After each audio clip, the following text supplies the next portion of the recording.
મર્યાદા પુરુષોત્તમ ભગવાન રામનો જન્મોત્સવ જિલ્લા મથક ભુજમાં ભક્તિભાવ સાથે ઉજવાયો હતો। રામનવમી નિમિત્તે શહેરના વિવિધ મંદિરો પર મહાઆરતી સહિતના ધાર્મિક કાર્યક્રમોનું આયોજન કરાયું હતું। શોભાયાત્રા, હવન, મહાઆરતી, અનાહત, ધ્યાન, ભજન સ્પર્ધા સહિતના કાર્યક્રમોમાં રામ ભક્તો જોડાયા હતા। ભુજના પૌરાણિક રઘુનાથજી મંદિરમાં રામનવમી નિમિત્તે વિવિધ કાર્યક્રમો યોજાયા હતા।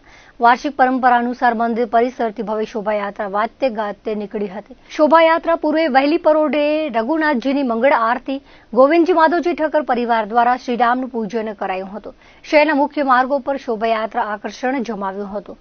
ભગવાન શ્રીરામના જયઘોષ સાથે શહેર ગાજી ઉઠ્યું હતું।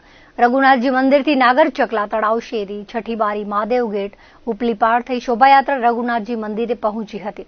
રઘુનાથજી જીનામ સેવા ટ્રસ્ટના પ્રમુખ પ્રવીણભાઈ પૂજારા, વિશ્વ હિન્દુ પરિષદના જયેશ કોઠારી, રઘુનાથ મંદિરના પૂજારી હરેશ વ્યાસના માર્ગદર્શન હેઠળ રામ ભક્તોએ આયોજન અને વ્યવસ્થાનું સંચાલન કર્યું હતું।